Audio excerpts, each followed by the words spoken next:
एक लक्षात घ्या, जसं औरंगजेबाची कबर हा महाराष्ट्राच्या समोरचा मुद्दा नव्हता, तसं वाघ्या कुत्र्या सुद्धा आता या महाराष्ट्राच्या समोरचा मुद्दा नाही. प्रश्न असा आहे की अनेक वर्षांपासून ते शिल्प रायगडावर आहे का, तर हो आहे. त्यावर वादविवाद झाले का, तर ते झाले. वाघ्या ऐतिहासिक आहे की अनऐतिहासिक हे इतिहास संशोधकांनी ठरवायचं आहे. त्यामुळं दोन समाजामध्ये कुठेही वितुष्ट निर्माण होणार नाही आणि प्रत्येकाच्या भावनेचा आदर करून सरकार म्हणून सरकारने आपली भूमिका वाघ्या कुत्र्या संदर्भात नक्कीच सरकार मांडेल. पण सध्याची आज अधिवेशनाचा शेवटचा दिवस आहे.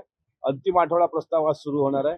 यामध्ये शेतकऱ्यांचे प्रश्न आम्ही वारंवार सांगतो की औरंगजेबाची कबर, वाघ्या कुत्रा यापेक्षा शेतकऱ्याचे प्रश्न महत्वाचे आहेत. त्यामुळे त्याला प्राधान्यक्रम देणं सरकारचं कर्तव्य आहे.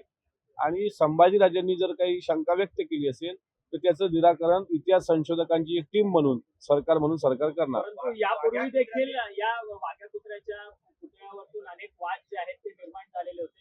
वाघ्या कुत्र्याचा पुतळा जो आहे तो पेशवेकालीन आहे आणि अलीकडचा आहे असं देखील काही लोकांचं म्हणणं आहे. आणि इंद्रजित सावंत जे इतिहासकार आहेत त्यांचं म्हणणं आहे की छत्रपती शिवाजी महाराजांचा जर संपूर्ण वैयक्तिक आयुष्य बघितलं आणि वाघ्या कुत्रा यांचा कुठेही दुरान्वय जो आहे तो संबंध नाही, त्यामुळे इतिहासाला धरून नाहीये असं त्यांचं म्हणणं आहे. इतिहासामध्ये कुठेही तत्कालीन संदर्भ साधनामध्ये वाघ्या शिवाजी महाराजांच्या सोबत असल्याची, वाघ्या कुत्रा असल्याची अशी कुठलीही नोंद नाही. शिवरायांच्या समकालीन चरित्र साधनांमध्ये जे शेकावली, जे करीना, राधा, माधव विलास चंपू, शहाजीराजांचं चरित्र जे लिहिलेलं आहे, त्यानंतर पर्नाल पर्वत ग्रहणाख्यानम अशी जी काही तात्काळ संदर्भ साधनं सापडतात त्यात कुठेही वाघ्याचा उल्लेख नाही. 1930 नंतर वाघ्याचं शिल्प रायगडावर उभारलं गेलं हे खरं आहे. शिवाजी महाराजांसोबत आयुष्यभर सिंहासारखी माणसं होती, ज्यामध्ये वीर बाजी पासलकर असतील, हंबीरराव मोहिते असतील, त्यानंतर नेताजी पालकर असतील, मानकोजी दहातोंडे असतील, त्यानंतर बाजी प्रभू असतील, मुरारबाजी असतील, तानाजी मालुसरे असतील, जिवाजी महाले, शिवाजी काशीद अशी असंख्य नावं सांगता येतात. ती छत्रपती शिवाजी महाराजांसोबत सिंहासारखी, वाघासारखी खांद्याला खांदा लावून लढली.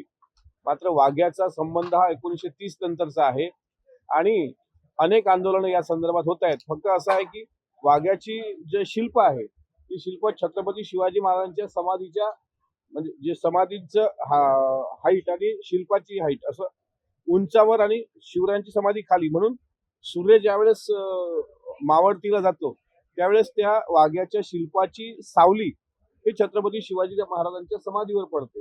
हे मात्र चुकीचं आहे.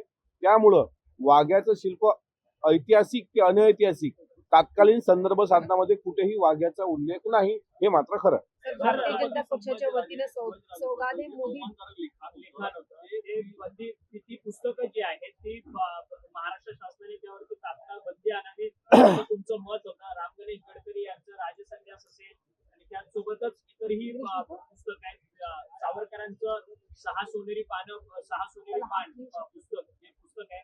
त्या पुस्तकामध्ये देखील छत्रपती संभाजी महाराजांचा अवमानकारक अशी विधानं त्यात करण्यात आलेली आहेत. त्यामुळे ही सगळी पुस्तकं बॅन करावी अशी तुम्ही मागणी केलेली होती.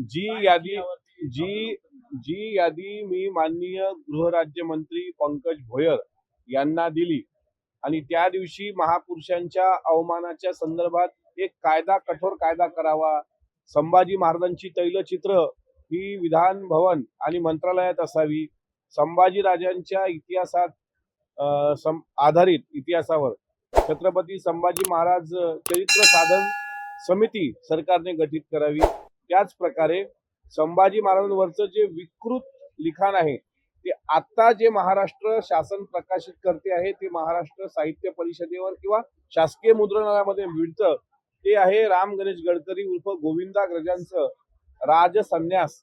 राजसन्यास प्रमाणेच बेबंदशाही, येथे ओशाळला मृत्यू, रायगडाला जेव्हा जाग येते, त्यानंतर थोराताची कमळा, मोहित्याची मंजुळा अशी 50 चित्रपट आणि 40 बदनामीकारक नाटकं यावर बंदी आणण्याकरता सरकारने हालचाली सुरू केलेल्या आहे.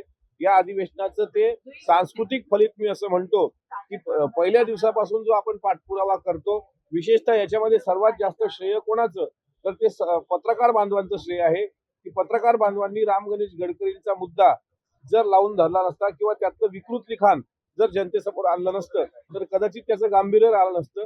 पण माननीय राज्यमंत्री पंकज भोयर यांनी तो शब्द दिलाय आणि तात्काळ ते साहित्य हटवण्याला सुरुवात होते, याचा मला आनंद आहे. सावरकरांनी लिहिलेली जी पुस्तकं आहेत छत्रपती शिवाजी महाराज किंवा संभाजी महाराजांच्या आधारित चुकीचं ज्यांनी कोणी संभाजी महाराजांबद्दल चुकीचं लिखाण केलं असेल त्या सर्व लिखाणावर सरकार बंदी आणणार आहे. सर कुणाल कामरा सोगादे मोदी हे किट भाजपच्या सौगाते सौगादे मोदी. किट नावाचं मोदी हे किट. हे सगळ्या मुस्लिम बांधवांना रमजानच्या निमित्तानं देशभरामध्ये याचं वाटप केलं जाणार आहे. जसं आनंदाचा शिधा दिला जात होता तसं हे दिलं जातं. यावर आपली प्रतिक्रिया काय? मोदींचं मुस्लिम प्रेम यातून उफाळून येतंय याच्यावरती नाही काय बघा, त्यांच्या पक्षाने किंवा त्यांनी काही मुस्लिमांचा कायम विरोध केलेला नाही. काही एक दोन लोक करतही असतील, पण एक लक्षात घ्या, मुख्तार अब्बास नकवी आणि शहानवाज हुसेन हे त्यांच्या पक्षाचे दोन्ही ज्येष्ठ नेते आहेत. आणि ईदच्या निमित्तानं जर ते सौगाते मोदी असं वाटप मुस्लिम बांधवांना करत असतील देशभरात, तर त्या गोष्टीचं स्वागत केलं पाहिजे. मोदींनी